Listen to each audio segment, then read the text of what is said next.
So if you look at our first video, we unboxed 4 awesome looking puzzle ball pythons. And in this video, we're gonna unbox 6 more from Vivid Pythons. So stick around.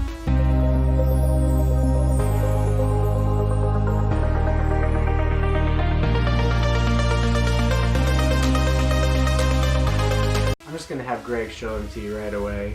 Bam, look at that.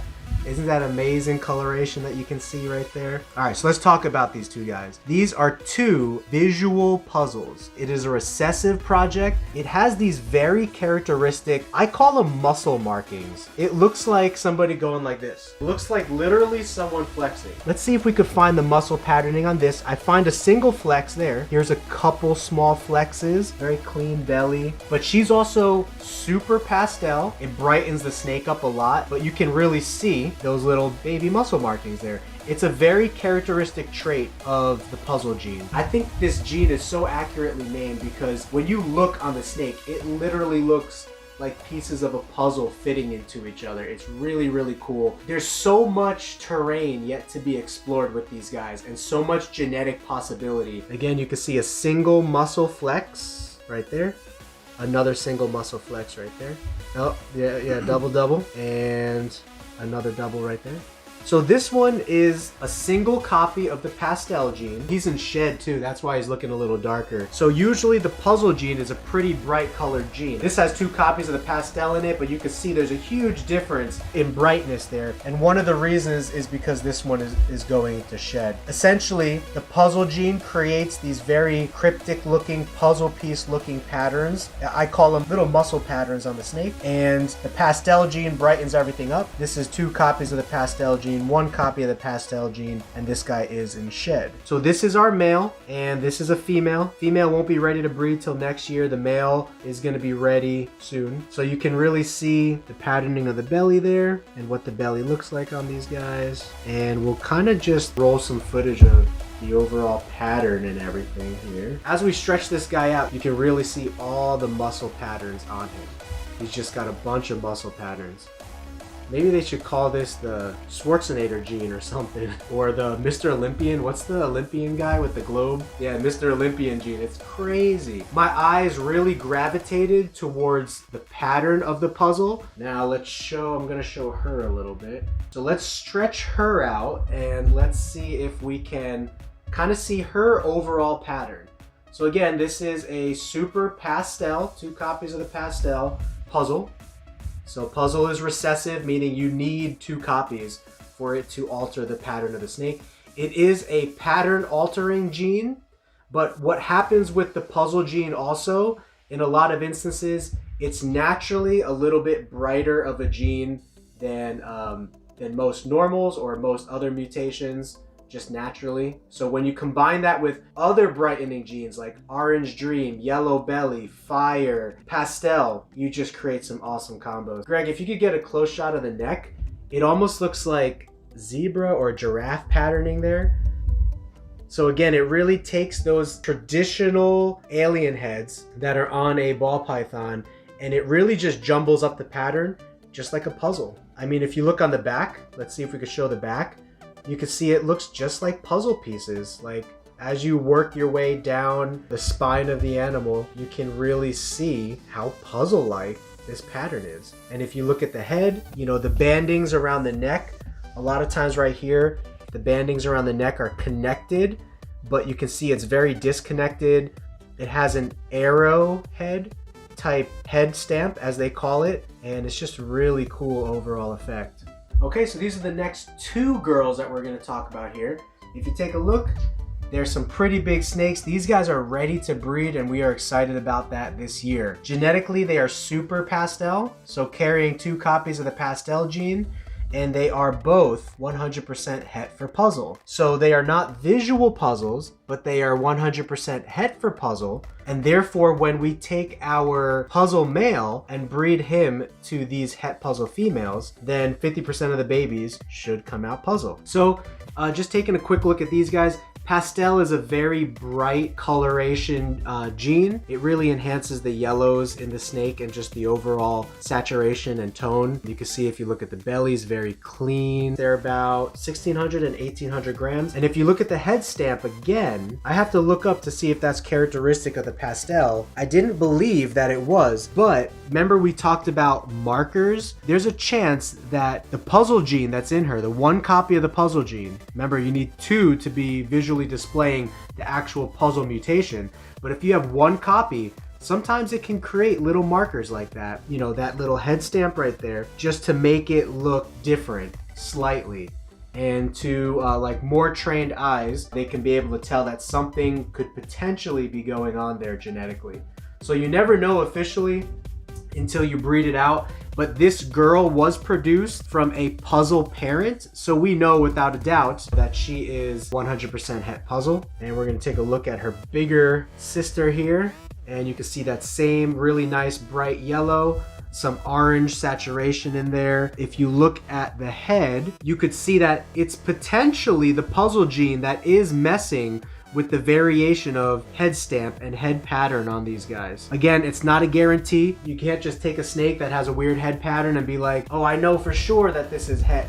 You really have to breed it out, take a look at the parents, know your chances of being het. But with these 2 girls, we know that they had at least one of their parent was a visual puzzle, which means that that parent would pass on the puzzle gene to both of them 100%. We really don't see any muscle patterns or anything like that. Maybe the beginnings of a muscle pattern, like right here, you can see some connecting over the top of the snake, almost like it's forming a muscle. If you look at that, it's like someone blew up the alien heads. So there's a normal alien head. This is actually a good illustration. Normally the alien head looks like this, but completely closed off. Like it won't have any bleeding into the rest of the pattern of the body. Here you can see this alien head got one of its eyes blown off.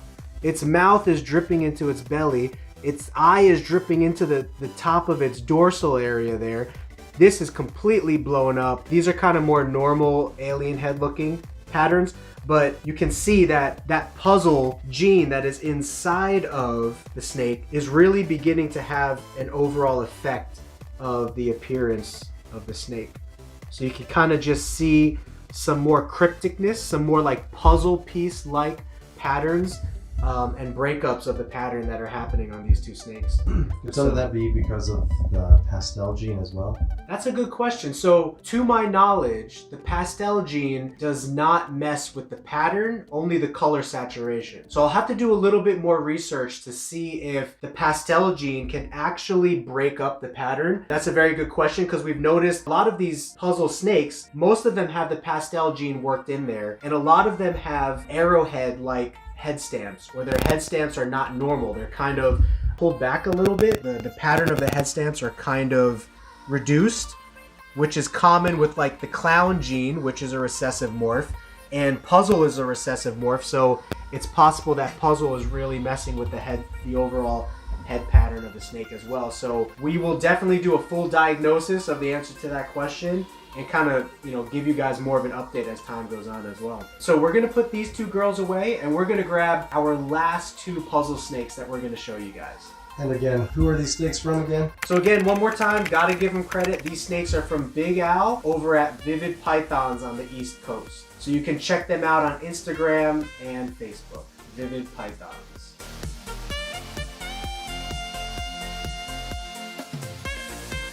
Alright guys, so we're going to show you the last 2 snakes that we have to show you guys today in this video. So if you take a look down here again, we'll do the flip down, bam! Got some really nice puzzle project snakes right here. This snake on my left is 100% het for puzzle, and it is a male adult pastel het puzzle, is that right, Greg? Correct. Okay, so you can see the pastel gene is really throwing in some extra yellows and oranges. And you can see potentially the het puzzle gene is throwing in some muscle markings, as I've been calling them. You can see on both sides of the snake here, it's like the beginnings of those muscle markings that happen with the fully displaying visual puzzle. You don't think there's enough data out there to possibly show that maybe puzzle is incomplete dominant, do you? And it has a super form? I wonder, I mean, there's an obvious difference between what we're seeing in a normal and even between just a pastel, than the patterning that you get with these hets. Should we look at a snake that's not puzzle and see what the back patterning looks like? Just go to super pastel if you did that. Oh, that girl, she don't want it. She's like, I'm hungry. Come on, girl. It does have some broken It does have some broken up. It does have some muscly type stuff. The alien head is definitely present. The alien head is very more pronounced, would you say? You can see the one that's right there. So you can Necessary. see how many alien heads. A One, a two, lot of three. alien heads. There's a lot more very distinct alien heads. Now, if you look at this, Greg, the alien heads are very indistinct. Correct. Like this one's like blown up. This one's blown up. This one's two separate ones. They're very indistinct compared to that. So is there a chance that the puzzle just throws some really strong het markers?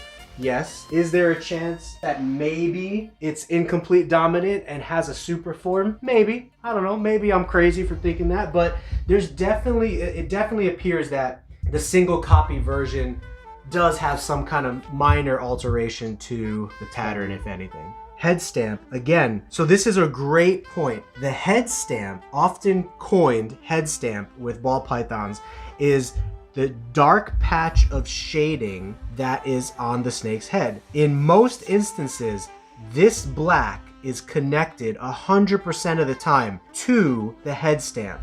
But what we're seeing with the puzzles and the pastel puzzles is it is not connected in them. So if you take a look at this, do you see how the black is connected to the head stamp? Yeah. Can you see that without me getting bitten? Yeah, I can see it. Now let's look at the lesser. Perfect example. The black stripe is connected to the head stamp when you're dealing with normal pattern.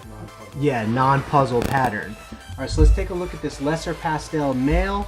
Now he's lesser, so he has reduced melanin. But where he's gray right now, where he would be black, you can see, They're connected. yeah, the pattern on the neck connects to the head stamp. But for some reason with the puzzles, we're finding that not a lot of connection happens. It's very disconnected in a lot of the examples. So, yeah, getting back to the disconnection factor, this we know for sure is 100% het puzzle because of the parents. One of its parents was a visual puzzle, making this 100% het puzzle.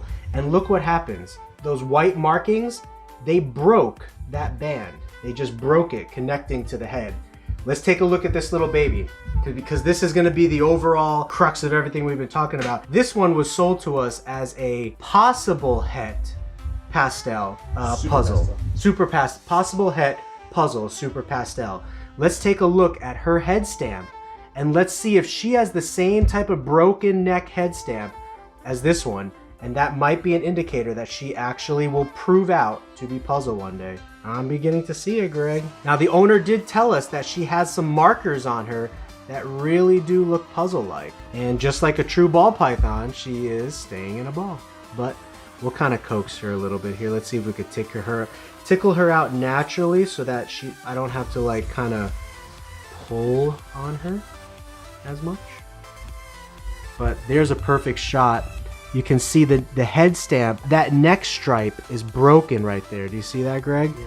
It's broken or beginning to be broken. It's crazy. What do you think? What are your thoughts as a medical person / person who knows genetics? What are your thoughts on... This is definitely interesting. I think the consensus, obviously, we have just a few sample puzzles plus het puzzles plus pastels. I mean, maybe that's the community conversation that we should have for questions.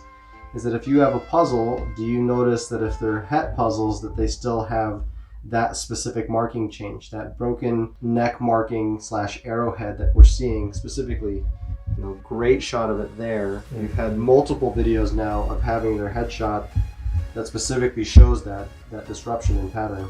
Based on your knowledge of human genetics or animal genetics, when you're dealing with a heterozygous recessive gene, are there ever markers in other animals that you can think of? Or is it something that's kind of rare you don't really see happen? Well, heterozygosity, anytime that you have a heterozygous animal, just because it's not homozygous, just because it doesn't have 100%, in a lot of animals, in most animals, there's still some expression of that genetic. I think that there's a high likelihood that we're seeing kind of a tell that shows that these animals are indeed het. It would be nice to know that for sure, and it'd be nice to see what everybody else has been seeing in the community. Or if, again, this is a combination, because we are dealing with two genes, we're dealing with pastel. If it's something that we see in the pastel combination / more. Now, as you were talking there, I just noticed, look at the neck pattern of, what would you call that, like the oval-like bandings? Because when you have a regular visual puzzle, this whole neck